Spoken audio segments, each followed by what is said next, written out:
அதாவது மனித நிலையில் முழுமையடைந்த முதல் மனிதன் நான் அப்படின்னு நான் உங்கள்கிட்ட சொல்கிறேன். அப்படின்னா அதை நான் சொல்கிறத நீங்கள் இன்னும் தெளிவாக புரிஞ்சுக்கணுன்னா நான் ஒன்று சொல்கிறேன். இப்போ மனசுங்கிறது என்னதுன்னு நினச்சிக்கோங்க. மனசுங்கிறது எப்போதும் உங்களுக்கு கனவுகள், நினைவுகள், எண்ணங்கள், யோசனைகள், கற்பனைகள், சிந்தனைகள் வந்துக்கிட்டே இருக்குது. அப்படி தானே? இடைவெளி இல்லாமல், ஓய்வு இல்லாமல் வந்துக்கிட்டே இருக்குது. அதை நிறுத்துறதுக்காக தான் தியானமே பண்ணுறாங்க. சரி, இதுதான் மனசு அப்படின்னா இதை ஒரு 100% வந்துக்கிட்டே, எப்போதும் மனசில் எண்ணங்கள், கனவுகள், யோசனைகள் வந்துக்கிட்டே இருக்குது. 100% வந்துக்கிட்டே இருக்குது. நான் என்ன சொல்கிறேன்னா, இப்போ எனக்கு பார்த்திங்கன்னா 90% வராது, 90%க்கு மேலேயே வராது. இதுதான் மனித நிலையில் முழுமையடைந்த நிலை அப்படின்னு நான் சொல்கிறேன்.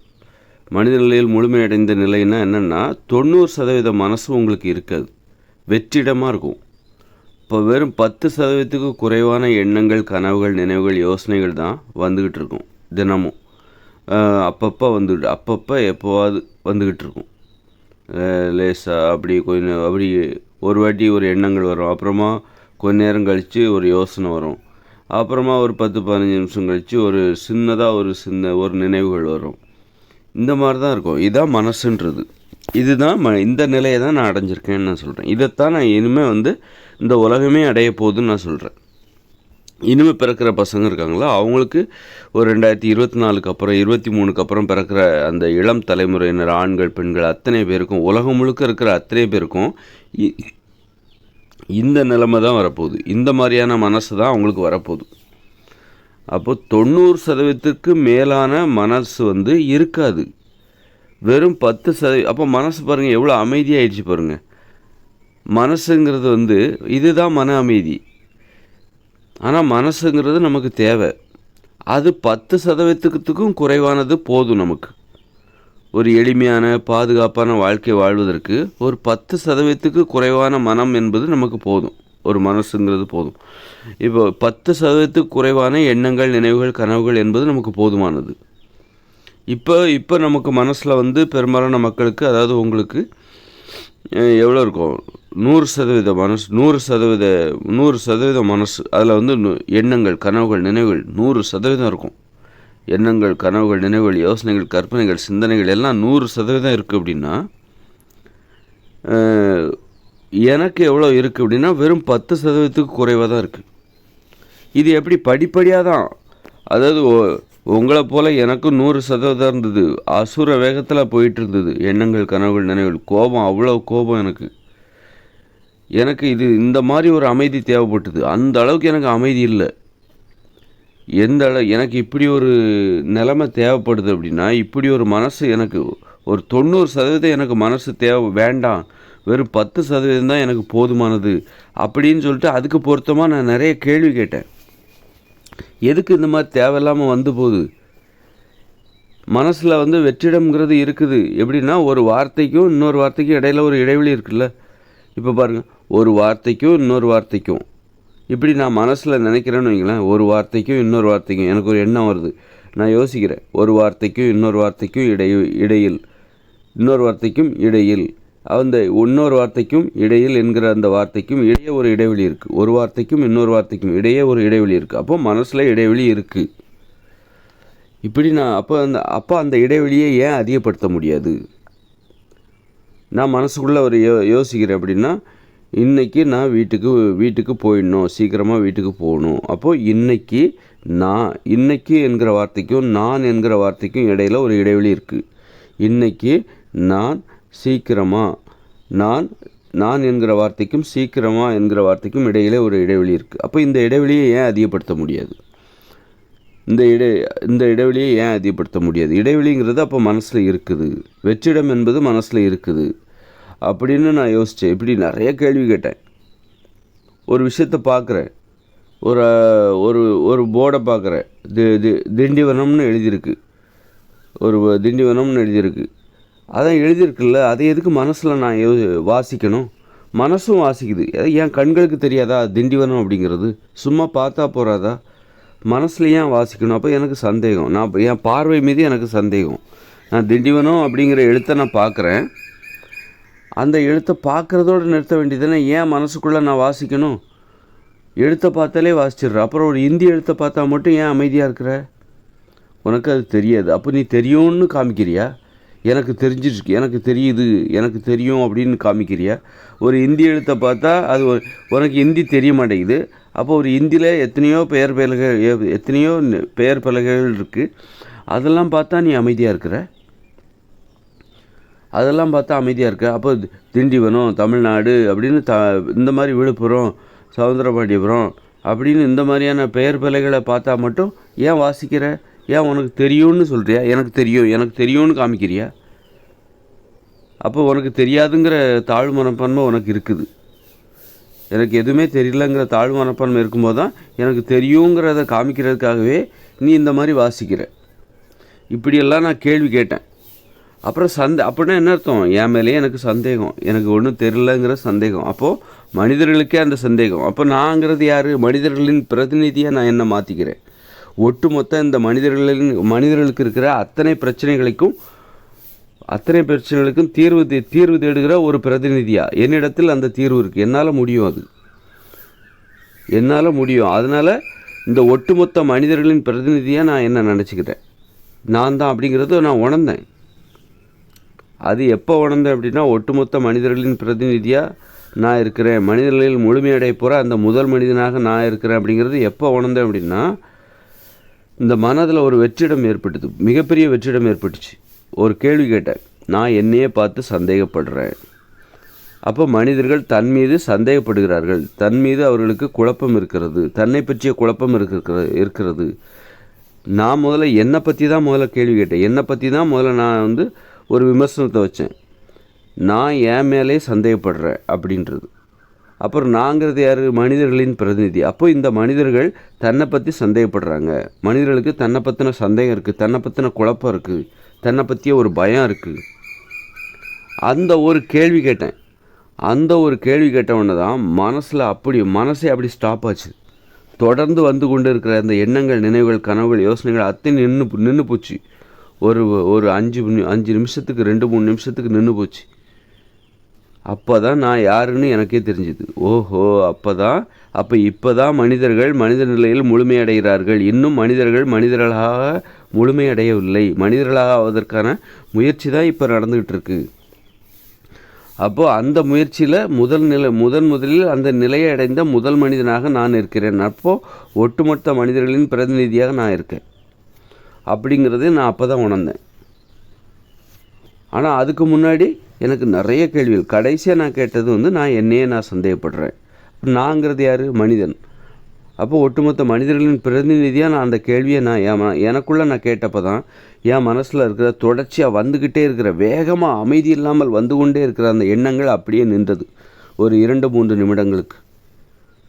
நான் அப்போ கிண்டியில் வேளச்சேரியில் ஒரு இடத்துல இருந்தேன். அப்போ கிண்டியில் வேளச்சேரியிலேருந்து கிண்டி நோக்கி நடைப்பயிற்சி செஞ்சு அதிகாலையில் ஒரு 6 மணிக்கு நடைப்பயிற்சி செஞ்சுக்கிட்டு இருந்தேன்.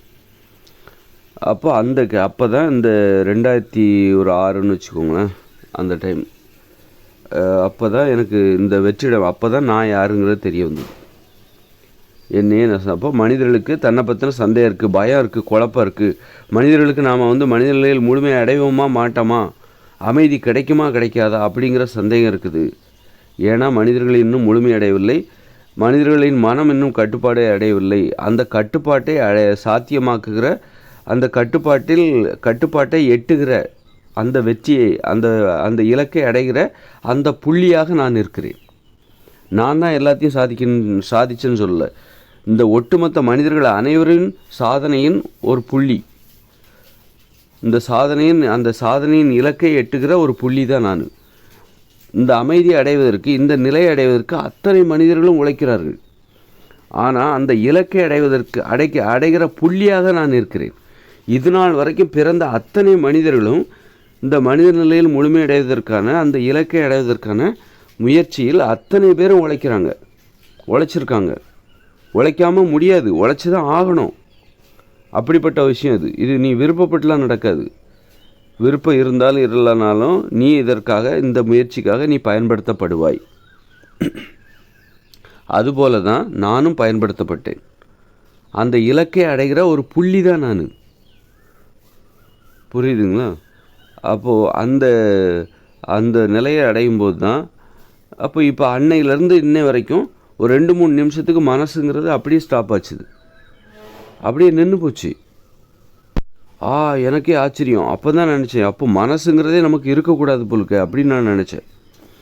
மனம்ங்கிறதே மனிதர்களுக்கு இருக்கக்கூடாது போலுக்க. அப்போ அந்த நிலையை நான் எப்போ அடைவேன் அப்படின்னு உடனே சீக்கிரமாக அடைஞ்சிடணும். அன்றைக்கெல்லாம் நிறைய அறியாமல் எனக்கு அந்த அளவுக்கு விவரம் இல்லை எனக்கு. ஒரு மிகப்பெரிய அப்போல்லாம் எவ்வளோ சிந்தனைகள் எனக்கு மனதிடம் நான் நேரடியாக விசாரணை நடத்திக்கிட்டேன். மனசே நான் நேரடியாக விசாரணை பண்ணேன். யார் நீ? ஏன் இந்த மாதிரி அமைதி இல்லாமல் வந்து கொண்டே இருக்கிறாய்? உனக்கு என்ன தேவை? ஏன் தேவையில்லாமல் வந்துக்கிட்டு இருக்கிறாய்? இந்த நேரத்தில் எனக்கு ஏன் இந்த யோசனை வரணும்? இதெல்லாம் வரலைன்னா முடியாதா அப்படின்னு நான் மனசை நிற்க வச்சு கேள்வி கேட்டேன். இவ்வளோ டார்ச்சர் கொடுக்குறிய நீ? அப்போ மனசை நான் நிற்க வச்சு கேள்வி கேட்டேன். நான் சரி மனசை நிறுத்துறதுக்கு தியானம்லாம் பண்ணேன். தியானம்ங்கிறது எனக்கு ஒரே ஒரு வாட்டி வந்தது. அப்போ நான் மனசுக்குள்ளே ஓம்ங்கிற அந்த வார்த்தையை உச்சரித்தேன். மனசில் ஓம்னா அதை உச்சரிக்க முடியாது. ஓம்னு சொல்லி பாருங்கள், மனசுக்குள்ளே நீங்கள் வாங்க போங்க எது வேணாலும் சொல்லலாம். ஆனால் ஓம்னு சொன்னால் அதை நீங்கள் உச்சரிக்க முடியாது. மனசாலேயே உச்சரிக்க முடியாத வார்த்தை எதுனா அந்த ஓம்ங்கிற வார்த்தை தான். மனசாலே உச்சரிக்க முடியாது. நீங்கள் அம்மா வாங்க, இப்போ நாளைக்கு நான் வீட்டுக்கு போகிறேன் அப்படின்லாம் நீங்கள் மனசில் பேசிக்கலாம். ஆனால் மனசால் பேச முடியாத ஒரு வார்த்தை ஓம் தான். நீங்கள் கண்ணை மூடிக்கிட்டு மனசுக்குள்ளே சொல்லி பாருங்கள், உச்சரிக்க முடியாது அந்த வார்த்தையை. ஆனால் அந்த வார்த்தையை நான் மனசில் உச்சரிக்க முயற்சி செஞ்ச போது எனக்கு அந்த தியானம்ங்கிறது கை கொடுச்சு. அப்போ தியானத்தை கண்டுபிடிச்சவங்க யார்? நம்ம ஆட்கள் தான், தமிழர்கள் தான் தியானத்தை கண்டுபிடிச்சவங்க. ஆனால் அந்த தியானம் என்பது அது உலக மக்களால் கொண்டாடப்படும். ஆனால் அந்த காலத்திலே இந்தியாவில் தான் மனித இனமே இருந்திருக்கு. தமிழ்நாட்டில் தானே மனித இனமே தோன்றியது.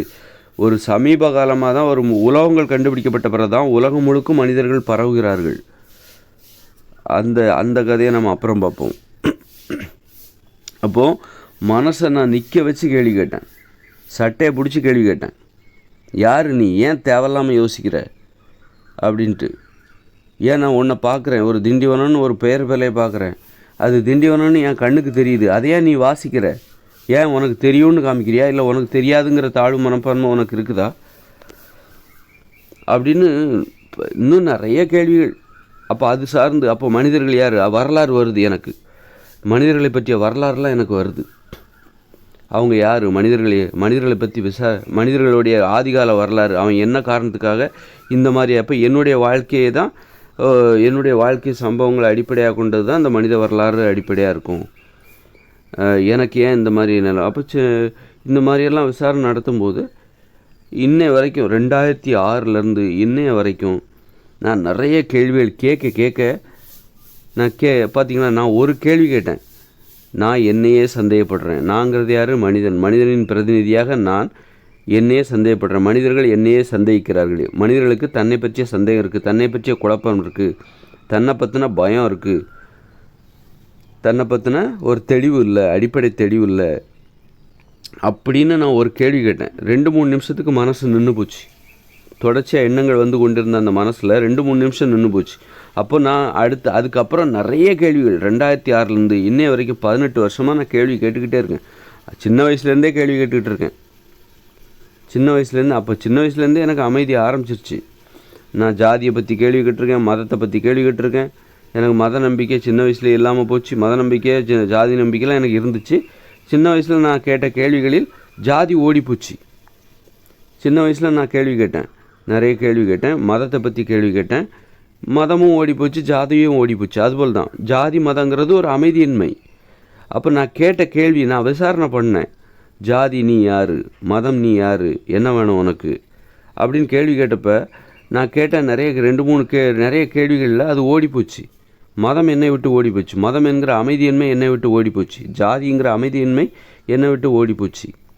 இப்படி நான் நிறைய கேள்வி கேட்டேன். கடைசியாக அப்புறம் சின்ன வயசுல அப்புறம் 2006 என்னுடைய வயசு என்ன? 2006 என்னுடைய வயசு 23-24 இருக்கும்னு நினைக்கிறேன். சரியாக துல்லியமாக கணக்கு போட்டால் சொல்லிடலாம். அவ்வளோதான் இருக்கும். அப்போ 23 சின்ன வயசுலேயே நான் கேள்வி கேட்குறேன். அப்போ 23 வருஷத்துக்கு அப்புறம் நான் முக்கியமான கேள்வியை நான் கேட்குறேன். மனிதர்களுக்கு தன்னை பற்றிய சந்தேகம் இருக்கிறது. நான் எனக்கு தான் என்னை பற்றின சந்தேகம் இருக்குது, எனக்கு தான் என்னையே என் மேலேயே நான் சந்தேகம் இருக்குன்னு நினச்சேன். எனக்கு இல்லை, நான் மனிதர்களுக்கே இருக்குது. மனிதர்களின் பிரதிநிதியாக நான் இருந்தேன். மனிதர்களின் ஒட்டுமொத்த பிரச்சனையும் சந்திக்கிற ஒரு ஆளாக நான் என்னை உணர்ந்தேன். நான் என்ன புரிஞ்சுக்கிட்டால் அந்த உலகத்தையே புரிஞ்சுக்கலாம். அவ்வளோ பிரச்சனையை நான் சந்தித்தேன். மனசளவில் மனசுக்குள்ளே தான் நான் அந்த பிரச்சனையை சந்தித்தேன். எனக்கு மனம்தான் மிகப்பெரிய பிரச்சனையாக இருந்தது.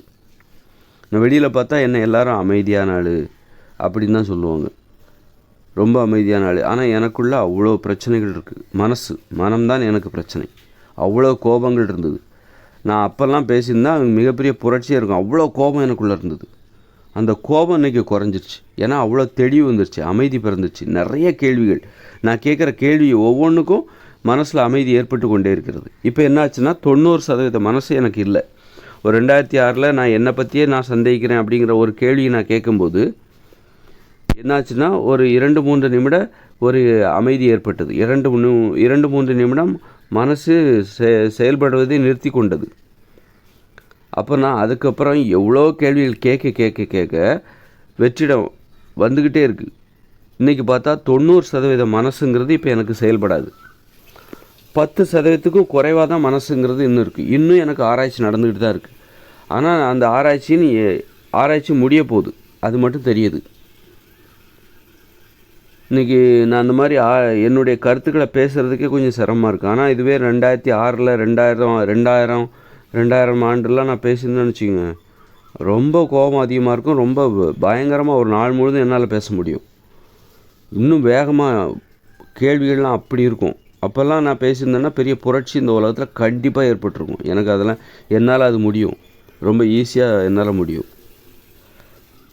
ஆனால் அப்படி ஒரு திறமையை வச்சுக்கிட்டு நான் எனக்குள்ளே வச்சுக்கிட்டு அதன் மீது நம்பிக்கை வைக்காமல் வறுமை காரணமாக தினசரி பிழைப்புக்காக வேறு தொழில்களை செய்து தேடி ஓடிக்கிட்டு இருந்தேன். தினசரி 100 ரூபாய் 200 ரூபா சம்பாதிக்கிறதுக்காக ஓடிக்கிட்டு இருந்தேன். எனக்குள்ளே இவ்வளோ கோபத்தை வச்சுக்கிட்டு இந்த கோபத்துக்கு நான் மதிப்பு கொடுக்காம இந்த கோபம் என்ன காப்பாற்றுன்னு எனக்கு தெரியாமல் போச்சு. அந்த அளவுக்கு அறியாமல் இப்படித்தான் நான் மட்டும் கிடையாது, இப்படித்தான் நிறைய பேர் வாழ்ந்துட்டுருக்காங்க. தனக்குள்ளே இருக்கிற இந்த மாதிரி உள்ளுணர்வுக்கு மதிப்பு கொடுக்காம, உள்ளுணர்வு எதை தேடுதுங்கிறத பற்றி யோசிக்காமல் வெறும் பணத்தை அது நம்மளை காப்பாற்றாதுன்னு நினச்சிக்கிட்டு வெறும் பணத்தை இவங்க தேடி ஓடிட்டுருக்காங்க, வாழ்க்கையை வீணடிச்சிட்ருக்காங்க. அப்படி தான் நான் மிகப்பெரிய இப்போ நான் ஒழுங்காக இருந்தேன்னா இந்த உலகத்தில் மிகப்பெரிய புரட்சியை நான் நிகழ்த்தி காட்டிடுவேன். ஆமாம், அதெல்லாம் அதுக்காக இதுதான் என்னுடைய வேலை அப்படின்னா அதை நான் செய்யாமல் விடவே மாட்டேன். அதை எப்படி செய்யணும், என்ன பண்ணணுங்கிறதுக்கு அதை இறங்கி நான் செஞ்சிடுவேன். அப்போ அந்த மாதிரி இப்போ பார்த்திங்கன்னா 90% மனசுங்கிறது எனக்கு இல்லை. பாருங்கள், இந்த விஷயத்தை நான் ஏன் சொல்கிறேன்னா உங்களுக்கு புரிய வைக்கிறேன். என்னுடைய நிலையை, நான் அடைந்த அந்த நிலையை நான் உங்களுக்கு புரிய வைக்கிறேன். நீங்கள் பயப்படாதீங்கன்னு நான் சொல்கிறேன். எதிர்காலம் மனிதர்களுக்கு இருக்குது, பாதுகாப்பாக இருக்குது. எதனாலனா இப்போ 90% மனசுங்கிறது இல்லையா, அப்போ உங்களால் கடினமாக உழைக்கவும் முடியாது, எளிமையாக தான் உழைக்க முடியும். ஏன்னா பிற உயிரினங்களுக்கு மனசுங்கிறதே கிடையாது. மனம் என்பது ஒரு நோய். சிங்கம், புலி, ஆடு, மாடுக்கெல்லாம் மனம் என்பதே கிடையாது. அவைகள் வாழ்ந்து கொண்டு தான் இருக்கின்றன. அப்போ 90% அப்போ நமக்கு 100% மனசு தேவையில்லை. ஆனால் மனம்ங்கிறது தேவை. அதனால் ஒரு 10%க்கும் குறைவான மனசு நமக்கு போதுமானது. அதுதான் மனிதர்கள். அப்போ தான், ஏன்னா மனசு இல்லாமல் இருந்ததுன்னா நம்ம பிற உயிரினங்கள் போல் ஆகிடுவோம். மனம்ங்கிறதே நமக்கு இல்லைன்னா நம்ம பிற உயிரினங்களைப் போல் ஆகிடுவோம். ஆனால் நேற்று எனக்கு ஒரு கேள்வி கேட்டு, ஒருவேளை மனசுங்கிறது கூட மனிதர்களுக்கு இல்லாமல் போயிடுமோ? அந்த அளவுக்கு எனக்கு அமைதி. மனமெல்லாம் வெற்றிடமாக இருக்குது. மனசுங்கிறதே மனசில் அதாவது இந்த யோசிக்கிறது, மனசுக்குள்ளே யோசிக்கிறது, இதெல்லாம் இல்லாமலே போயிடுமோ? பேசும்போது மட்டும் அந்த மனசுங்கிறது வருமோ? ஏன்னா பேசணும் அப்படின்னா நமக்கு அந்த காட்சிகள்லாம் வரும். நம்ம எதை பற்றி பேசுகிறோமோ அது சம்மந்தமான காட்சிகள் வரும், எடுத்து கொடுக்கும், நினைவூட்டும். நம்ம ஒரு சம்பவத்தை பற்றி பேசுகிறோம், நான் இன்றைக்கி அங்கே போயிட்டு வந்தேன், அந்த தோட்டத்துக்கு போனேன் அப்படின்னு ஒன்று அந்த தோட்டம் எனக்கு காட்சியாக மின்னல் போல் மறையும். அது எடுத்து கொடுக்கும். அப்போ மனசுங்கிறது வந்து அதுக்கு மட்டும் போதுமானதா? மற்ற நேரத்தில் மனசுங்கிறது நமக்கு தேவையா இல்லையா? அது அப்படி ஒரு அமைதி மனிதர்களுக்கு தேவைப்படுகிறதா? ஏன்னா இன்னமும் எனக்கு அந்த ஆராய்ச்சி நடந்துக்கிட்டு தான் இருக்குது. அப்போ மனம் என்பதே யோசனையே மனசுக்குள்ளே வராதா? மனசுக்குள்ளே நீ திட்டமிட வேண்டிய அவசியமே இல்லையா? அந்த அளவுக்கு மனித வாழ்க்கையை நீ மனசுக்குள்ளே திட்டமிட வேண்டிய அவசியமே இல்லை. அப்படி ஒரு உணர்வுபூர்வமாகவே திட்டமிட முடியுமா? அப்படியெல்லாம் எனக்கு கேள்விகள் இருக்குது. அந்த மாதிரி எனது பயணம் இன்னும் முடிவடையவில்லை. நான் இன்னும் ஆனால் கண்டிப்பாக அது என்றைக்கு முடியுது அப்போ என்னுடைய ஆராய்ச்சி முடியும். நான் பாருங்கள், படிப்படியாக எனக்கு கோபம் குறையுது, அமைதி குறையுது. என்னால் ஒரு நாளைக்கு 3 மணி நேரம் தான் கஷ்டப்பட்டால் 3 மணி நேரம் பேச முடியுது. அதுவே ஒரு 2006ஆம் ஆண்டு நான் பேசியிருந்தேன்னு வைங்க, 2000வது ஆண்டு 1999லலாம் நான் பேசியிருந்தேன்னா, நான் 1999 விடுங்க, எனக்கு 2000 தான் என்னுடைய ஆராய்ச்சி ஸ்டார்ட் ஆகுது. எனக்கு ஒரு நோய் ஏற்பட்டுச்சு. காதில் வந்து டப்புன்னு சத்தம் கேட்கும். காதுக்குள்ளே செவிப்பறைக்குள்ளே காற்று புகுந்துருச்சு அப்படின்னு எனி டைம் காதுக்குள்ளே டப்புன்னு சத்தம் கேட்கும். அது 2000ஆம் ஆண்டு தான் ஆரம்பிச்சிது. அப்போ இருந்து தான் என்னுடைய ஆராய்ச்சி ஆரம்பிக்குது.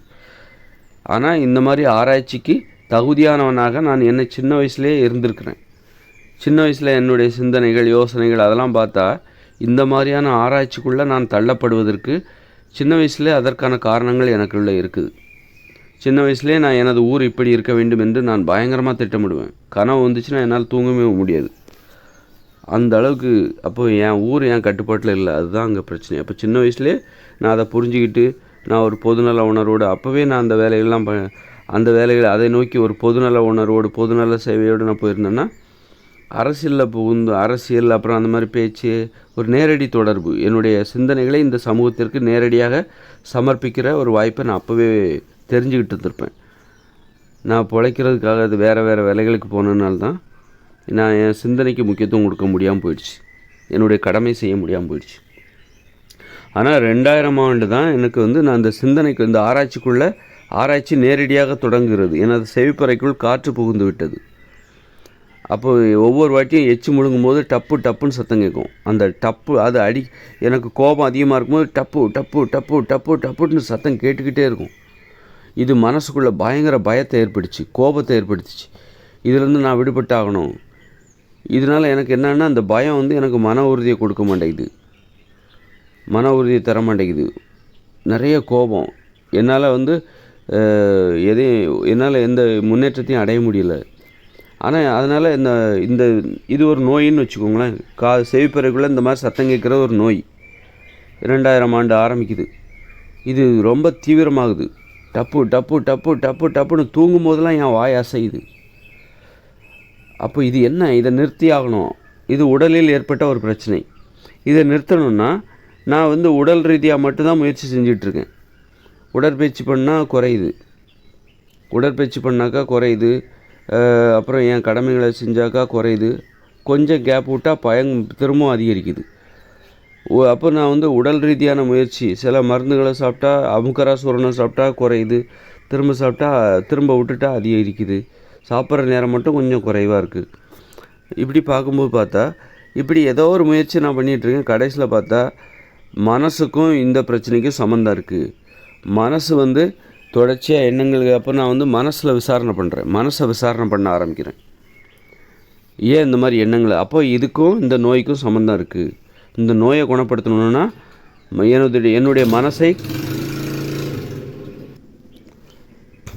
என்னுடைய நோயை குணப்படுத்தணுன்னா என்னுடைய மனசை வந்து முதல்ல நான் கட்டுப்படுத்தணும். மனம்தான் இந்த நோய்க்கு காரணம். என்னுடைய நோயின்னா எது? காதில் டப்புன்னு சத்தம் கேட்குதில்ல. அப்போ என்னுடைய நோயின்னா என்னுடைய நோய் மட்டும் இல்லை, இந்த மனித இனத்தின் நோய். அப்போ மனித இனத்தை நோயை குணப்படுத்தணுன்னா அந்த மனதை வந்து கட்டுப்படுத்தணும். மனம் என்பது தேவையில்லாமல் இயங்கிக்கிட்டு இருக்குது. உன்னை பார்த்தா இப்போ யாராவது என்னுடைய நண்பன் வருகிறான் அப்படின்னா அவனை பார்த்தா போதாதா? மனசும் சொல்லுது அவன் வர்றான் அப்படின்னு, அவன் சொல்லுது என்னுடைய நண்பன் வருகிறான் அப்படின்னு மனசும் சொல்லுது. ஏன் அவனை பார்த்தா தெரியாதா? அவன் வர்றது உனக்கு தெரியாதா? நீ சொல்லி எனக்கு காட்டணுமா? ஏன் தான் கண்களுக்கு அந்த அறிவு இல்லையா? காட்சி நான் தான் பார்க்குறேனே அவன் வர்றாங்க அப்படிங்கிறது. அப்போது ஏன் மனசு ஏன் சொல்லுது? தேவையில்லாமல் இது யோசிக்குது, தேவையில்லாமல் பேசிக்கிட்டு இருக்குது. மனசுங்கிறது தேவையில்லாமல் பேசுது. அப்போ அதை நிறுத்தணும். நிறுத்தினாலே மனசில் அமைதி வந்துடும். நமக்கு தியானம்லாம் பண்ண வேண்டிய அவசியம் இல்லை. அப்போ வெளிப்படையாக பேசணும் அப்படின்னு சொல்லிட்டு நான் யோசிக்கிறதெல்லாம் வெளிப்படையாக பேசினேன். குறிப்புகளாக எடுத்து வெளிப்படையாக பேசிக்கிட்டு இருந்தேன். குறிப்புகளை நான் யோசிக்கிறத, நான் பார்க்குறத, என்னுடைய சந்தேகங்கள் எல்லாத்தையும் எழுதி யார்கிட்டயா சொல்லணும். சொன்னால் எனக்கு அமைதி கிடைக்குது. அந்த மனசுங்கிறது வெற்றிடம் அடைஞ்சிக்கிட்டே வருது. வெற்றிடம் அதிகமாகிட்டே இருக்குது. அந்த யோசனைகள், கனவுகள், நினைவுகள், யோசனைகள்லாம் நின்றுக்கிட்டே வருது. 2006 100% ஓடிக்கிட்டு இருந்த, 2004 100% ஓடிக்கிட்டு இருந்த அந்த மனசுங்கிறது நான் என்னை நானே சந்தேகிக்கிறேன். மனிதர்களுக்கு தன்னை பற்றிய சந்தேகம் இருக்கிறது, பயம் இருக்கிறது, குழப்பம் இருக்கிறது அப்படிங்கிற அந்த கேள்வி நான் கேட்டனால ஒரு 2-3 நிமிஷத்துக்கு நின்றுச்சு. அப்போது ஒரு பாயிண்ட் அணு அளவு அந்த அமைதி ஏற்பட்டது. அது படிப்படியாக இன்றைக்கு வரைக்கும் நான் நிறைய கேள்விகள் கேட்டுக்கிட்டே இருக்கேன். நான் சொல்லுகிற விளக்கங்கள் இறுதியான தீர்வு. நான் இந்த மனிதர்களுக்கு எனது வீடியோக்களில் சொல்லுகிற கருத்துக்கள் அத்தனையும் இறுதி அறிக்கை. இந்த மனிதர்களின் பஞ்சாயத்தை நான் முடிச்சு வைக்கிறேன். அதனால தான் எனக்கு அமைதி. அதுக்கு பரிசு தான் எனக்கு அமைதி, வெற்றிடம். இப்போ எனக்கு 10%க்கும் குறைவான மனசு தான் இருக்குது. 90% வெற்றிடமாக இருக்குது. மன அமைதி இல்லாமல் தியானம் பண்ணுறாங்களே, அவங்களுடைய நிலைமைக்கும் என்னுடைய நிலைமையும் ஒப்பிட்டு பாருங்கள். நான் தியானம் பண்ணுங்கிற அவசியமே இல்லை. நான் விழித்திருக்கும் போதே தியான நிலையை விட மேம்பட்ட நிலையில் தான் நான் இருக்கிறேன். நான் விழித்திருக்கும் போதே. அப்போ தியானம் பண்ணால் அப்படி நல்லாயிருக்கும், இப்படி நல்லாயிருக்கும், உடம்புக்கு நல்லது, அது நல்லதுன்னு சொல்கிறாங்கல்ல. நான் எப்போதுமே ஒரு 90%க்கும் குறைவான மனசு எனக்கு இல்லை. 10%க்கும் குறைவான மனசு தான் எனக்கு இருக்குது. 90% மனசு எனக்கு இல்லை. 90% வெற்றிடமாக இருக்குது. நாள் முழுதும் தூங்கும்போதும் விழித்திருக்கும் போதும். அப்போ நான் என்னுடைய நிலைமையை நினச்சி பாருங்கள். எனக்கு இருக்கிற அமைதியை நினச்சி பாருங்கள். அப்போ இப்படி ஒரு நிலைமையை தான் எதிர்காலத்தில் இனிமேல் பிறக்க போகிற பசங்க 2023, 24 அப்புறம் பிறக்க போகிற பசங்களுக்கு இந்த மாதிரியான அமைதி அவர்களுக்கு வரப்போகிறது. மனசு அவங்களுக்கு இப்படி தான் செயல்படும். அப்படின்னா இந்த உலகம், இந்த எல்லா பிரச்சனைகளுமே தீர்ந்துடும். மன அமைதியின்மை தான் மனிதர்கள் இந்த மாதிரி வெறி பிடிச்சி ஆடுறதுக்கு காரணம். மனிதர்களுக்கு பயம். மனிதர்கள் நாமெல்லாம் அந்த நோய் குணமாகுமா ஆகாதோ, இது ஒரு நோய். மனம்ங்கிறது ஒரு நோய். கட்டுப்பாடு இல்லாமல் இயங்கி கொண்டு இருக்கிற இந்த மனம் என்பது ஒரு நோய். மனம் என்கிற நோயினால் தான் நம்ம மனிதர்களாகவே ஆனோம். அதே நேரத்தில் அந்த நோய் குணமாகணும்ல, மனிதர்களாக ஆனோம். அந்த நோய் குணமாகணும்ல, நோயே இல்லாமல் ஆக்க முடியாது. மனம் என்கிற நோய் நமக்கு தேவை. அதே நேரத்தில் அது 100% தேவையில்லை. 10%க்கும் குறைவான மனசே நமக்கு போதுமானது. அந்த மனசே நமக்கு போதுமானதாக இருக்கிறது. இந்த மாதிரி தேவையில்லாமலாம் அதை செயல்பட தேவையில்லை அப்படிங்கிற அந்த அதை நோக்கி தான் இப்போ நான் போயிட்டுருக்கேன். இன்னும் ஆராய்ச்சி முடியலை. எனக்கு இன்னும் பயங்கர அமைதி, வெற்றிடம். மனசெல்லாம் என்னுடைய ஆராய்ச்சி முடிய போகுதுங்கிறத நான் அதை வச்சு தான் கண்டுபிடிக்கிறேன். பதட்டம் அடைகிறேன். சீக்கிரமாக சொல்ல வேண்டியதை சொல்லிடணும் அந்த மக்களுக்கு. பதட்டம் அடைகிறேன். என்னுடைய கடமையை செய்யாமல் விட்டுவிட்டேனே அப்படிங்கிற குற்ற உணர்ச்சி. நான்லாம் ஒரு 2000 நான் இன்னை வரைக்கும் பேசியிருந்தேன்னா நான்லாம் எத்தனை புத்தகத்தை எழுதியிருப்பேன். மாதத்துக்கு ஒரு புத்தகம், 100 பக்கத்தில் ஒரு புத்தகத்தை நான் போட்டுக்கிட்டே இருந்திருப்பேன். 2006 இன்னை வரைக்கும் 100-1000 புத்தகத்துக்கு மேலே போட்டிருப்பேன். மேடைகளெல்லாம் கண்டிப்பாக மேடையில் பேசியிருப்பேன். மேடையில் வந்திருப்பேன். மேடையில் பேசியிருப்பேன். என் பேச்சு எவ்வளோ ரெக்கார்டாக இருக்கும், எவ்வளோ விஷயங்கள் அந்த மக்களுக்கு இருக்கிற அத்தனை சந்தேகங்களையும் நான் போக்கியிருப்பேன். என் பின்னால் மிகப்பெரிய கூட்டத்தையே நான் கூட்டியிருப்பேன். என்னுடைய கடமையை நான் செஞ்சுருப்பேன். என்னுடைய கடமை புதிய உலகத்தை உருவாக்கணும். அதுதான் என்னுடைய கடமை. அப்போது புதிய உலகத்தை உருவாக்கணும்னா அந்த உலகத்தையே நான் உருவாக்கணும். அப்படி கிடையாது. ஒரு உலகங்கிறது என்னென்னா ஒரு கிராமமாக இந்த உலகத்தில் உள்ள மக்கள் வாழ வேண்டும். அப்படின்னா நான் ஒரு 2-3 கிராமத்தை உருவாக்கணும். ஒரு கிராமம், அதை சுற்றி உள்ள ஒரு 4 கிராமம், இதை மட்டும் உருவாக்கணும். உருவாக்கினாலே போதும். இதுதான் இப்படிப்பட்ட ஒரு அமைப்பு தான் உலகம் முழுக்கவே இருக்கணும். இந்த மாதிரி நகரம், சிறுநகரம், மாநகரம், சின்ன ஊர், பெரிய ஊர், இந்த ஏற்றத்தாழ்வே இருக்கக்கூடாது. இது எப்படின்னா சின்ன வீடு, பெரிய வீடு, மாடி வீடு, பங்களா வீடு, அரண்மனை அப்படி இருக்கலாம். அது மாதிரி இது எப்படி தப்போ, ஒருத்தர் தெருவில் படுத்து கிடக்கிறாரு, ஒருத்தர் வீடு இல்லாமல் தெருவில் படுத்து கிடக்கிறார், ஒருத்தர் குடிசையில் இருக்கார், ஒருத்தர் ஓட்டு வீட்டில் இருக்கார், ஒருத்தர் மாடி வீட்டில் இருக்கார், ஒருத்தர் காங்கிரீட் வீடு, ஒருத்தர் மாடியை, ஒருத்தர் அரண்மனை, இப்படி ஏற்றத்தாழ்வு இருக்குல்ல. அதுபோல் ஊர்கள்லேயும் ஏற்றத்தாழ்வு இருக்குது. ஊர்களில் பார்த்தா சில ஊரில் பார்த்தா 100 பேர் கூட இருக்க மாட்டாங்க. சிலரை பார்த்தா கும்பலாக இருப்பாங்க, குழுக்களாக இருப்பாங்க. ஒரு 100 பேர் 50 பேராக இருப்பாங்க. சில ஊர்களில் பார்த்தா 150 பேர் இருப்பாங்க. சிலர் ஒரு குடும்பம் மட்டும் எங்கேயாவது தனியாக இருக்கும். அப்புறம் சில ஊரில் பார்த்தா ஒரு 3000 பேர் தான் இருப்பாங்க. சில ஊரில் பார்த்தீங்கன்னா வந்து ஒரு 100 பேர், சில ஊரில் 3000 பேர் இருப்பாங்க. சில ஊரில் பார்த்தா 4000 பேர் இருப்பாங்க. அதை தாண்டும் போது ஒரு சின்ன நகரம் மாதிரி ஆகிடும். அப்புறம் பார்த்திங்கன்னா சின்ன நகரம் பெருநகரமாகிடும், மாநகரமாகிடும். அப்போ இப்படி உலகம் முழுக்க பார்த்திங்கன்னா ஒரு ஒற்றுமையே இல்லை.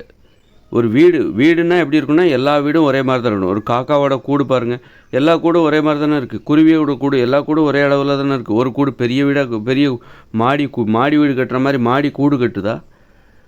அப்படி இல்லை. அரண்மனை மாதிரி எந்த குருவியாவது கூடு கட்டுதா தனது வலிமை நிரூபிக்க? அப்படி கிடையாது இல்லை. அப்போ மனிதர்களுடைய வீடு எல்லா வீடும் ஒரே மாதிரி தான் இருக்கணும். அதுபோல் மனிதர்கள் வசிக்கிற ஊர் இருக்குது பாருங்கள், அது எல்லா ஊரும் ஒரே அளவு தான் இருக்கணும். இந்த சிறுநகரம், பெருநகரம், மாநகரம், சின்ன வீடு, குடிசை வீடு, மாடி வீடு, மச்சி வீடு, அரண்மனை வீடு, பங்களா வீடு, இப்படி ஏற்றத்தாழ்வு இருக்குல்ல. இது எப்படி தப்போ அதுபோல் மனிதர்களின் வசிக்கிற ஊர் இருக்குது பாருங்கள், எல்லா ஊரும் ஒரே மாதிரி இருக்கணும். அப்போது ஒரு ஊருக்கு ஒரு 4800 பேர் இருக்கலாம். ஒரு கிராமம் ரொம்ப குறைவாகவும் இருக்கக்கூடாது. ஏன்னா மனிதர்களுக்கு நிறைய தேவை இருக்குது. என்னது, திருமண தேவை இருக்குது, காதல் தேவை இருக்குது, நட்பு தேவை இருக்குது, நண்பர்கள் தேவை, காதல் தேவை. அப்போது ஒரு ஊரில் 4800 பேர் இருக்கிறாங்கன்னு வைங்க, 300 கூட்டு குடும்பம். ஒவ்வொரு கூட்டு குடும்பத்துலேயும் 16 பேர் அதிகபட்சமாக வருவாங்க. 2 குழந்தைகள் மட்டுமே பெற்றுக்கிட்டாக்கா இந்த மக்கள் தொகை என்றைக்குமே கூடாது.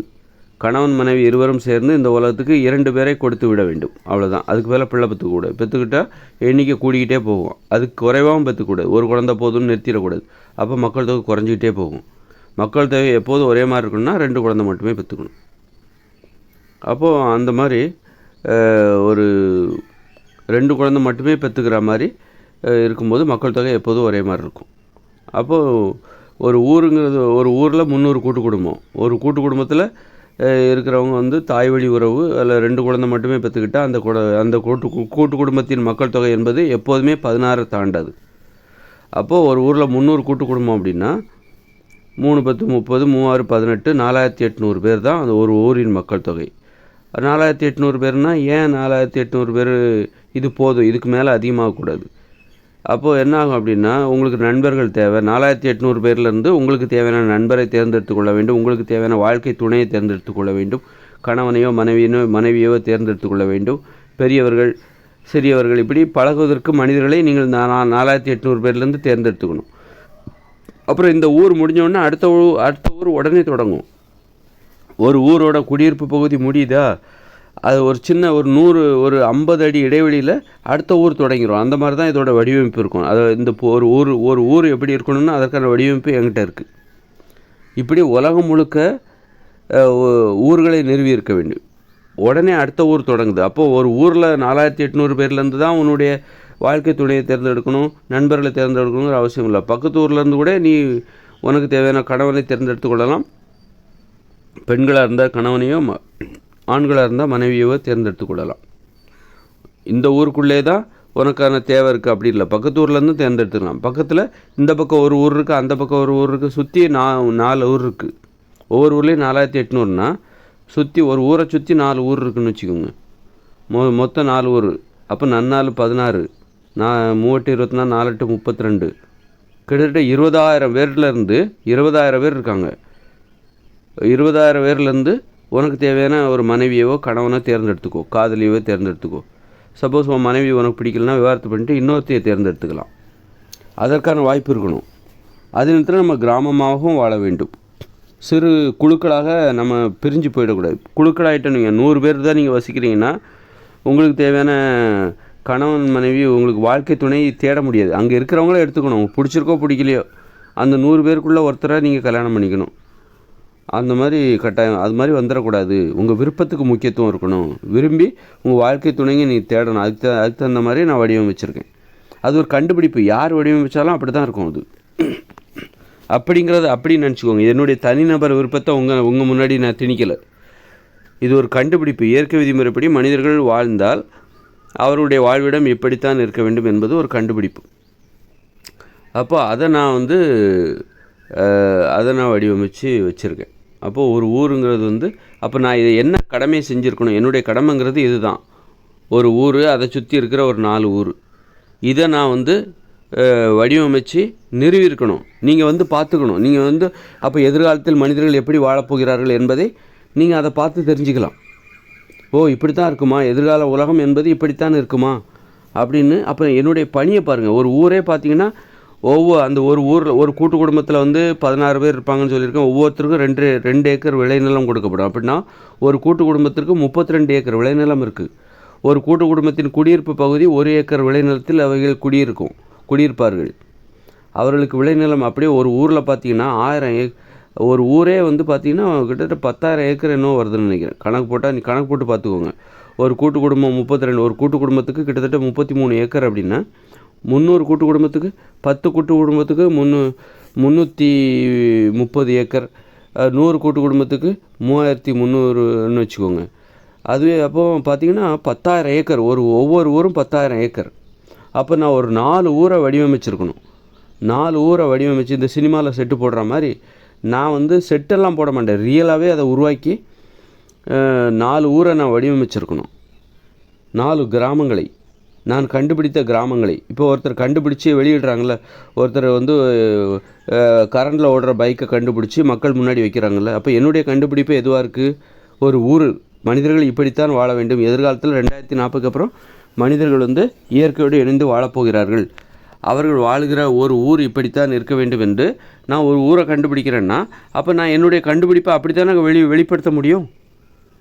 அப்போ 4 ஊர்களை, 4 கிராமங்களை நான் உருவாக்கியிருக்க வேண்டும்.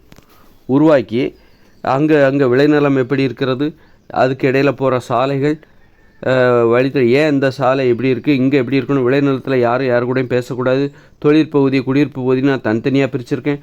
ஒரு ஊர் முடிஞ்ச அடுத்த ஊர் உடனே தொடங்குது. இங்கே இப்போல்லாம் பார்த்தீங்கன்னா ஒரு ஊர் தொடங்கணுன்னா அடுத்தால 1 கிலோமீட்டர் போனால் தான் இன்னொரு ஊரே வரும்.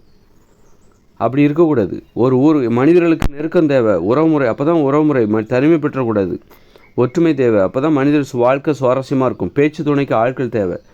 அதே நேரத்தில் இவனை விட்ட ஆள் கிடையாது, நம்ம ஏன்னா கும்பலாக இருக்கிறோம், 100 பேர் தான் இருக்கிறோம், அப்போ நீ இவங்க கூட பேசி தான் ஆகணும் அப்படின்னா மக்கள் பேசவே மாட்டாங்க.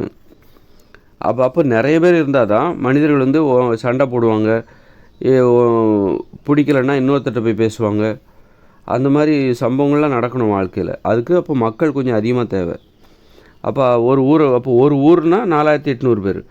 சரி, இவ்வளோ தானே அப்படின்னு நினச்சிடக்கூடாது. பக்கத்தில் உடனே அடுத்த ஊர் தொடங்குது. அது மாதிரி தான் அதோட வடிவமைப்பு இருக்குது. ஆச்சரியமாக இருக்கும் அந்த வடிவமைப்பு பார்த்தா.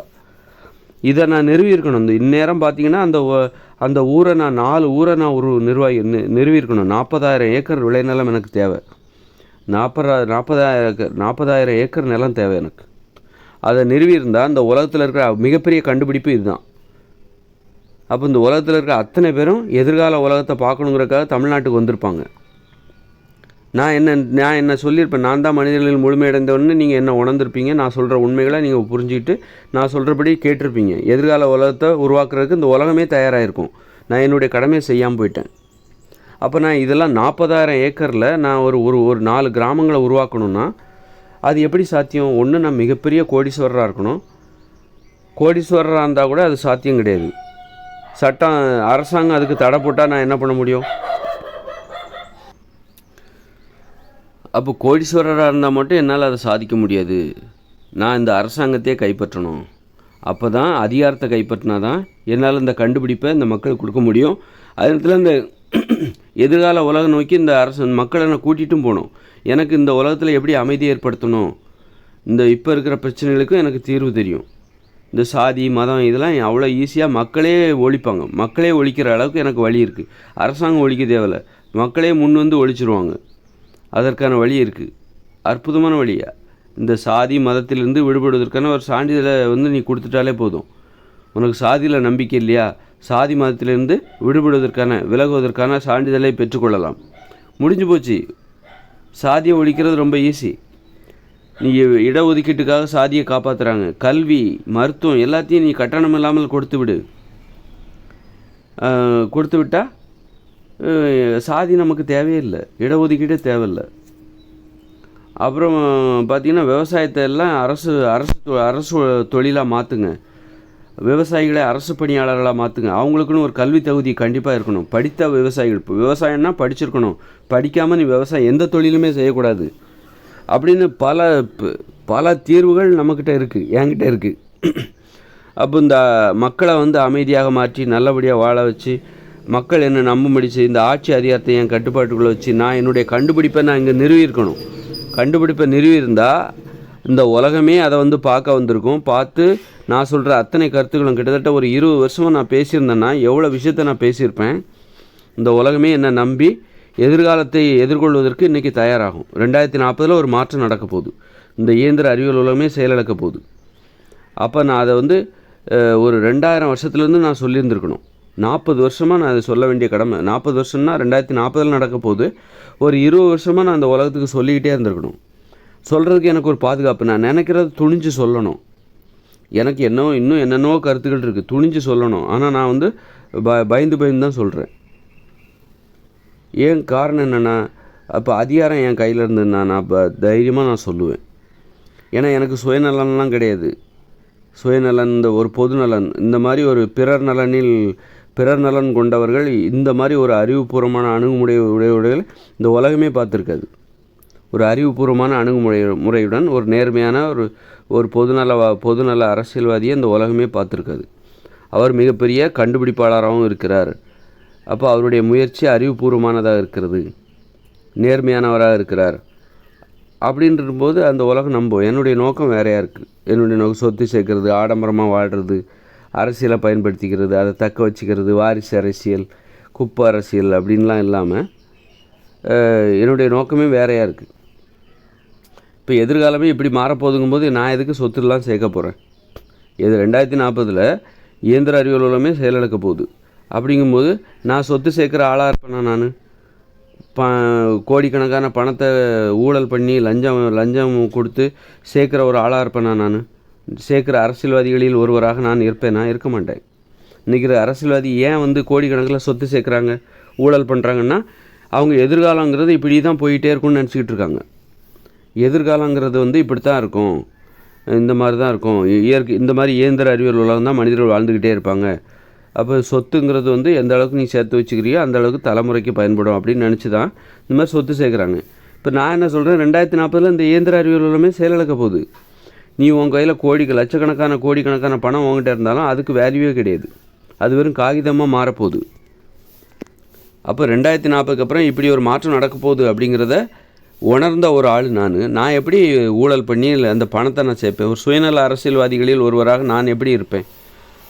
கேடுகட்ட சுயநல அரசியல்வாதிகள் இருக்காங்களா, அவங்கள மாதிரி நான் எப்படி இருப்பேன்? இந்த உலகமே செயலிழக்க போகுது. பணத்துக்கு மதிப்பே கிடையாது. 2040 இயந்திர அறிவியல் உலகமே செயலிழக்க போகுது. எல்லாருமே இந்த உலகத்தில் கோடீஸ்வரர் முதற்கொண்டு எல்லோரும் விவசாயம் தான் பார்க்க போகிறாங்க 2040 அப்புறம். அப்படி இருக்கும்போது நான் எப்படி ஒரு நேர்மையற்ற அரசியல்வாதியாக இருக்க முடியும்? அப்போ என்ன போல் ஒரு தன்னலமற்ற ஒரு பொதுநலனை விரும்புகிற ஒரு அறிவுபூர்வமான அரசியல்வாதியை இந்த உலகமே பார்த்துருக்காது. அப்போது அந்த அளவுக்கு அப்படி ஒரு கடமையை நான் செய்யாமல் போயிட்டேன். நான் அதெல்லாம் செஞ்சுருக்கணும். நான் செய்ய வேண்டிய மிகப்பெரிய பணி அப்படி நான் செய்யாமல் விட்டுட்டேன். நிறைய பேர் இது போல் தன்னுடைய கடமை, ஐயோ நம்ம இப்படி வாழ்ந்துருக்கலாமே அப்படி வாழ்ந்துருக்கலாமே நினைப்பாங்கள்ல. நிறைய பேர் தன்னுடைய கடமையை செய்ய முடியாமல் போச்சுது. அதுபோல் நானும் என்னுடைய கடமையை நான் செய்ய முடியாமல் போச்சு. இருந்தாலும் என்னால் முடிஞ்ச அளவுக்கு இப்போ என்னுடைய தவறுகளை உணர்ந்து நான் என்ன செஞ்சுருக்கணும், என்னுடைய பணி என்னவாக இருக்கணும் அப்படின்னு நான் யோசிக்கிறேன். இப்போ நான் 4 கிராமங்களை உருவாக்கியிருக்கணும். மனிதர்கள் இப்படிப்பட்ட கிராமங்களில் தான் எதிர்காலத்தில் வாழ வேண்டும். நம்ம எதிர்காலத்துக்கு தேவையான இப்படிப்பட்ட கிராமத்தை இப்போவே உருவாக்கணும். 2040 இயந்திர அறிவியலும் செயலிழக்கும். அதுக்கப்புறம் அறிவியல் தொழில்நுட்பம் நம்மக்கிட்ட எதுவுமே இருக்காது. நம்மக்கிட்ட இயந்திரங்கள் இருக்காது. இப்போ தான் நம்மக்கிட்ட எல்லா வசதியும் இருக்குது. இதை வச்சு தான் நம்ம உருவாக்கி கொடுக்கணும், குடியிருப்புகளை கட்டி கொடுக்கணும். எதிர்காலத்தில் அந்த இயற்கையோடு இணைந்த மனித வாழ்க்கையில் வாழ்வதற்கு தேவையான காங்கிரீட், அதாவது உறுதியான ஒரு 500 வருஷத்துக்கு வர்ற மாதிரியான ஒரு காங்கிரீட் குடியிருப்புகளை நாம் அவர்களுக்கு உருவாக்கி கொடுக்கணும் அப்படின்னு சொல்லிட்டு நான் அதை கட்டி கொடுக்குறேன். அப்படின்னா ஒரு 4 கிராமங்கள் எனக்கு தேவை. அப்போ நான் ஒரு பெரிய கோடீஸ்வரனாக இருந்தால் என்னால் அதெல்லாம் வாங்க முடியாது. அரசாங்கம் தடை போட்டுச்சுன்னா என்னால் ஒன்றும் பண்ண முடியாது. அப்போ நான் அந்த அரசாங்க அதிகாரத்தை கைப்பற்றினா தான் என்னால் அந்த கண்டுபிடிப்பை இங்கே நிறுவ முடியும். அப்போ தான் நான் சுதந்திரமாக செயல்பட முடியும். மக்களும் எனக்கு ஆதரவு தருவாங்க. ஏன்னா 40,000 ஏக்கர் நிலத்தை நான் ஆக்கிரமித்து எனது கண்டுபிடிப்பை நான் அங்கு நிறுவ வேண்டும். நிறுவி உலக மக்கள் அனைவரையும் அங்கே பாருங்கள், இதுதான் எதிர்காலம், இந்த மாதிரி உலகத்தில் தான் நம்ம வாழணும், அங்கே மக்களை வாழ செய்ய வேண்டும். அது மட்டும் கிடையாது, குடியிருப்புகள் இப்படித்தான் குடியிருப்புகள் இருக்க வேண்டும், இப்படித்தான் விளைநிலங்கள் இருக்க வேண்டும், குடியிருப்புகள் தனியாகவும் தொழில் செய்கிற பகுதி தனியாகவும் இருக்க வேண்டும், இப்படித்தான் இறந்தவர்களை அடக்கம் செய்கிற பகுதி இங்கு தான் இருக்க வேண்டும், இரு ஊர்களுக்கு இடையே இருக்கிற சாலையின் அகலம் இவ்வளவு இருக்க வேண்டும் அப்படின்னு சொல்லிட்டு நான் ஒரு ஊரை உருவாக்கி, ஒரு ஊரில் 4 ஊர்களை உருவாக்கி வைக்கும்போது உலக மக்கள்லாம் வருவாங்க. அப்போ எதிர்காலம் இப்படி தான் ஆக போகுதுனாலே மக்கள் அவ்வளோதான், அவங்களுக்கு ப்ரெஷர் குறைஞ்சிரும். நான் எப்படி இன்றைக்கி அமைதியாக இருக்கிறேன், இந்த அமைதியை அவங்களுக்கு நான் கொடுக்க முடியும், எனக்கு கிடைச்ச அமைதியை அவங்களுக்கு நான் கொடுக்க முடியும். இன்றைக்கி எனக்கு 90% மனசு இல்லை, 10%க்கும் குறைவாக தான் மனசு செயல்படுது. அப்போ 90% அமைதி, வேறு லெவல் அமைதி இது. அப்போ எனக்கு கிடைச்ச அந்த அமைதி இருக்குல்ல, இது எப்படி எதிர்காலத்தை பற்றிய உண்மையினால் எனக்கு கிடச்சிருக்கு. எதிர்காலம் இப்படி தான் நடக்க போகுது, ஆணித்தரமாக சொல்கிறேன், மறுக்கவே முடியாது. சந்தேகத்திற்கு இடம், 1% கூட சந்தேகத்திற்கு இடம் இல்லாமல் ஒரு உண்மையை உங்களுக்கு நான் கொடுக்கணும். நீங்கள் நம்பிட்டீங்கனாலே இது தான் நான் சொல்கிறேன். அப்போ 20 வருஷமாக நான் பேசியிருக்கணும். அதை நீங்கள் நம்பியிருந்தீங்கன்னா என்ன ஆயிருக்கும், அதை நம்ப உங்களுக்கு அமைதி ஏற்பட்டிருக்கும். எதிர்காலம் இப்படி. அப்போ நீங்கள் நிறைய பணம் சம்பாதிக்கணும்னு ஆசைப்பட மாட்டீங்க. வெறி பிடிச்சி மிகப்பெரிய சாதனை செய்யணும், 1000 வருஷத்துக்கு என்னுடைய வரலாறு பேசப்பட வேண்டும் அப்படின்லாம் நீங்கள் நினைக்க மாட்டீங்க. ஏன்னா யாருடைய வரலாறும் அவ்வளோ நாள் நீடிக்காது. இன்றைக்கி இருக்கிற எவ்வளோ பெரிய சாதனையாளராக இருந்தாலும் சரி, 2040க்கு அப்புறம் உங்களுடைய வரலாறை யாரும் பேச மாட்டாங்க. ஏன்னா 2040க்கு அப்புறம் புத்தகங்கள் கிடையாது, மின்சாரம் கிடையாது, மின் சாதனங்கள் கிடையாது, ரேடியோ கிடையாது, டிவி கிடையாது, மொபைல் ஃபோன் கிடையாது. மக்கள் செருப்பு இல்லாமல் நடக்க போகிற காலம் வரப்போகுது, ஆடை இல்லாமல் வாழுகிற காலம் வரப்போகுது, குடிசையில் வாழுகிற காலம் வரப்போகுது. அப்போது உங்களை பற்றி புத்தகத்தை படிச்சுக்கிட்டு இருக்கிறதோ, புத்தகத்தை யாரும் வெளியிடுவதோ, அந்த வேலையெல்லாம் யாரும் புத்தகங்கள் அப்படி நாளடைவில் பழசாகி கிழிஞ்சு போயிடும். இப்போ இருக்கிற புத்தகத்தை யார் பாதுகாக்க போகிறாங்க, யாரும் அதெல்லாம் அதை சேர்த்துலாம் வைக்க முடியாது, அவ்வளோ புத்தகங்கள் இருக்குது. அதை சேர்த்து வைக்க வேண்டிய அவசியமும் இல்லை. புத்தகங்களே இல்லாத காலம், புத்தகங்கள் தேவைப்படாத காலம் வரப்போகுது. மக்கள் பேசுகிறது தான் வரலாறு. உங்கள் புத்தகத்தில் இருக்கிறது வரலாறு இல்லை, மக்கள் பேச்சில் இருக்க வேண்டும், அதுதான் தேவையான வரலாறு. அந்த மாதிரி மாறப்போகுது. அப்போது மிகப்பெரிய மாற்றத்தை நான் நிகழ்த்தாமல் போய்விட்டேன். ஒரு மன அமைதி என்பது. அப்போ இன்றைக்கி எனக்கு 90% மனசு என்பது 10% மனசு தான் இப்போ செயல்படுது. இன்னும் அது குறைஞ்சிக்கிட்டே இருக்குது, இன்னும் ஆராய்ச்சி முடியலை. எனக்கு இன்னும் அந்த காதுக்குள்ளே அந்த சவுண்ட் இருக்குல்ல, முன்னாடி 2000 ஆண்டெல்லாம் 2001 2000 இப்போலாம் டப்பு டப்பு டப்பு டப்புன்னு காதில் சவுண்டு கேட்டுக்கிட்டே இருக்கும். எச்சு முழுங்கிட்டே இருப்பேன், எச்சு முழுங்கி நான் சோதிச்சுக்கிட்டே இருப்பேன், பரிசோதனை பண்ணிக்கிட்டே இருப்பேன். அந்த சவுண்டு நின்றுச்சான்ட்டு என் வாயை என்னால் கட்டுப்படுத்தவே முடியாது. அந்த மாதிரி அப்போல்லாம் நான் பேசியிருந்தேன்னு வச்சுங்க, உண்மைகள் அத்தனையும் பொலந்து கட்டியிருப்பேன், வெளியே தொலைஞ்சிருக்கும். என் வாயை கட்டுப்படுத்த முடியாமலே நான் உண்மைகளை பேசியிருப்பேன். இன்றைக்கி அந்த பிரச்சனை, அந்த காது பிரச்சனை டப்பு டப்பு டப்புன்னு கேட்டுக்கிட்டு இருந்த தொடர்ச்சியாக 24 மணி நேரமும் தூங்கும்போதும் கூட என் வாயை அசைஞ்சிக்கிட்டு இருந்தது. அந்த சத்தம் இன்றைக்கி குறைஞ்சிருக்கு, ரொம்ப குறைஞ்சிருக்கு. டப்பு டப்புங்கிறது எப்போவாவது ஒரு வாட்டி, அப்போ ஒரு மணி நேரத்துக்கு ஒரு வாட்டி அப்படி கேட்டுக்கிட்டுருக்கு. அப்போ அந்த அளவுக்கு ஒரு மணி நேரம் இருக்கும். அந்த அளவுக்கு அதே நேரத்தில் என் மனசுலேயும் அமைதி இருக்குது. அப்போ இந்த நோய் எனக்கு எப்போ குணமாகும், என்னுடைய ஆராய்ச்சி முழுமையடையும் போது எனக்கு இந்த காதில் உள்ள பிரச்சனை குணமாயிடும். இப்போ நான் சோதிக்கிறேன், என்னையே நான் சந்தேகப்படுறேன், என்னையே நான் பரிசோதித்துக் கொள்கிறேன். எச்சு முழுங்கி எனக்கு அந்த நோய்க்கு சரியாயிடுச்சான்னு நீ அப்படி சந்தேகப்படுறது தான் உனது நோய்க்கு காரணம். நீ முதல்ல அந்த சந்தேகப்படுறதை நிறுத்து.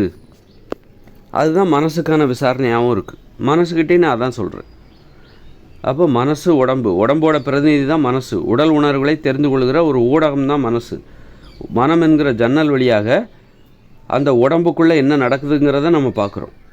அந்த உடம்புங்கிற அந்த வீட்டுக்குள்ளே என்ன நடக்குது, மனம்ங்கிறது ஒரு ஜன்னல், அந்த ஜன்னல் வழியாக உடம்புங்கிற அந்த வீட்டுக்குள்ளே என்ன நடக்குது அதை தான் நம்ம பார்க்குறோம்.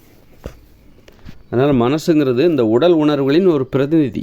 உடம்புக்குள்ளே என்ன நடக்குதுங்கிறத மனம் என்கிற ஜன்னல் வழியாக நம்ம பார்க்குறோம்.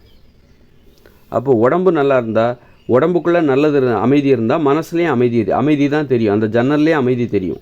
அந்த மனம்ங்கிற அந்த உடம்புங்கிற அந்த வீட்டுக்குள்ளே அமைதி இருந்தால், அப்போ மனம்ங்கிற அந்த ஜன்னல் வழியாக பார்த்தா உடம்புங்கிற அந்த வீட்டுக்குள்ளே இருக்கிற அமைதி அந்த மனம்ங்கிற ஜன்னல் வழியாக தெரியும். மனசில் அமைதி தெரியும். உடல் அமைதி தான் மன அமைதி. அதனால் மனிதர்களே, நான் சொல்கிறத நம்புங்க நம்புங்க நம்புங்க. நான் சொல்கிற கருத்தை எடுத்துகிட்டு போங்க, அலட்சியப்படுத்தாதீங்க. 2040 பரபரப்பாக ஓடாதீங்க. அர்த்தமில்லாத வாழ்க்கை. 2040 இந்த இயந்திர அறிவியலும் செயலிழக்க போகுது. மேற்கொண்டு நம்ம என்ன செய்யணும் அதை முதல்ல செய்யுங்க. அடுத்த உலகத்துக்கு என்கிட்ட இருக்கிற அந்த வரைபடத்தை வாங்கிக்கோங்க. வாங்கி என்கிட்ட அதிகாரமும் ஆட்சியும் இருந்தால் நான் ஏன் இதெல்லாம் சொல்லிகிட்டு இருக்க போகிறேன்? வேண்டுகோள்லாம் வைக்க மாட்டேன். எனக்கு மற்றவங்கள்ட்ட கேட்குறது பிடிக்காது. நானே எல்லாத்தையும் ஆனால் நான் தவறு நடந்துருச்சு. இப்படி எவ்வளோ தவறு நடந்துருச்சு. மனிதர்களே தப்பாக தான் வாழ்ந்துட்டுருக்காங்க. தப்பான வழியில் வந்துட்டாங்க. பயணம் என்பது மனிதர்களின் பயணம் தப்பான வழியில் கடந்து வந்து விட்டார்கள். அப்படி இருக்கும்போது நான் எனது கடமை செய்யாமல் தவறு செய்து விட்டேன் என்பது ஒன்றும் பெரிய அதிர்ச்சியான விஷயம் கிடையாது. நான் ஒன்றும் பெரிய குற்றம் எல்லாரும் இங்கே நிறைய குற்றங்கள் நடந்துருச்சு. அதோட தொடர்ச்சி தான் என்னுடைய குற்றம். இத்துடன் எனது உரையை முடித்துக்கொள்கிறேன். அப்போது எனக்கு காதில் என்னுடைய ஆராய்ச்சிக்கே காரணம் அந்த காதில் டப்பு டப்பு டப்புன்னு சவுண்டு கேட்டுக்கிட்டே இருக்கும். நான் எச்சி முழுங்கி நான் தான் அதை சோதிக்கிறேன். அப்போது என்னுடைய வாயை கட்டுப்படுத்துறதே எனக்கு கஷ்டமாக இருந்துச்சு. அப்படி இருக்கும்போது அப்போ டப்பு டப்புன்னு சவுண்டு கேட்கும்போது 24 மணி நேரம் தூங்கும்போது கூட என் வாய் அசையும். அதெல்லாம் பிற்பாடு தான் நான் கவனிச்சிட்ருக்கேன். அப்போது ஒரு வலி காதில் இருந்துக்கிட்டே இருக்கும். டப்பு டப்பு டப்புன்னு காதுக்குள்ளே சவுண்டு கேட்டுக்கிட்டே இருக்கும்போது ஒரு வலியோடையே நான் ஆராய்ச்சி பண்ணிகிட்ருக்கேன். இந்த வலியோடையே இந்த உலகத்தை நான் பார்க்குறேன். இந்த உலகத்தை நான் ஒரு வலியோடு பார்க்குறேன், ஒரு கோபத்தோடு பார்க்குறேன். எனக்கு இந்த வலியிலேருந்து விடுபடணும், இந்த கோபத்துலேருந்து விடுபடணும். இந்த கோபம் இந்த வலி என்னையே அழிச்சிரும். இந்த நோய், அதான் நோய்ங்கிறது. நோயாளிகள் எப்போவும் வலியோடையே பார்ப்பாங்க. இந்த உலகத்தை வலியோடையே பார்ப்பாங்க. நோயாளிகளின் பார்வையும் ஆரோக்கியமானவர்களின் பார்வையும் வேறு வேறு. நோயாளிகளின் பார்வை வலியுடன் கூடிய ஒரு பார்வை. உங்கள் வீட்டில் நீங்கள் சுகர் பேஷண்ட் யாராக இருக்காங்களோ அவங்க எப்படி பார்ப்பாங்கன்னா வலியோடையே இந்த உலகத்தை பார்ப்பாங்க. ஒரு கோபத்தோடே பார்ப்பாங்க. தாங்க முடியாத வலியோட இந்த உலகத்தை பார்ப்பாங்க. அப்படி தான் நான் இந்த உலகத்தை பார்த்தேன். தாங்க முடியாத வலியோடையும் அந்த வலியிலிருந்து விடுபடுவதற்கு வழி எது தேடுகிற ஒரு கோபத்தோடையும் இந்த உலகத்தை பார்த்தேன். அதனால்தான் எனக்கு தீர்வு கிடைச்சிது. ஒட்டுமொத்தமாக இந்த மனிதர்களை வலியிலிருந்து மீட்டெடுக்கிற ஒரு தீர்வு எனக்கு கிடைச்சிது. ஒரு புதிய உலகம், மனிதர்களில் முழுமையடைந்த அந்த நிலை. அதன் பிறகு பாடல்கள், ஓவியம், கவிதை எல்லாத்தையுமே கண்டுபிடிக்க எனக்கு அதுதான் காரணமாகும். வலியுடன் இந்த உலகத்தை நான் பார்த்தேன். நோயுடன் இந்த உலகத்தை பார்த்து நான் ஆராய்ச்சி பண்ணேன். அதை தான் நான் இப்போ பேசிகிட்டு இருக்கேன். இப்போவும் நான் அந்த வலியோட எனக்கு இப்போவும் அந்த நோய் நிறைய குறைஞ்சிருக்கு. எப்படி நிறைய எனக்கு அந்த டப்பு டப்புன்னு தொடர்ந்து கேட்டுக்கிட்டு இருந்த சவுண்டு இப்போ ரொம்ப குறைஞ்சிருக்கு. இப்போ கொஞ்சம் தான் கேட்குது. அப்போ இன்னும் கொஞ்சம் வலி இருக்குது, கொஞ்சம் கோபம் இருக்குது. அந்த கொஞ்சம் கோபத்தையும் வலியும் வச்சுக்கிட்டு தான் நான் பேசிகிட்டு இருக்கேன் உங்கள்கிட்ட.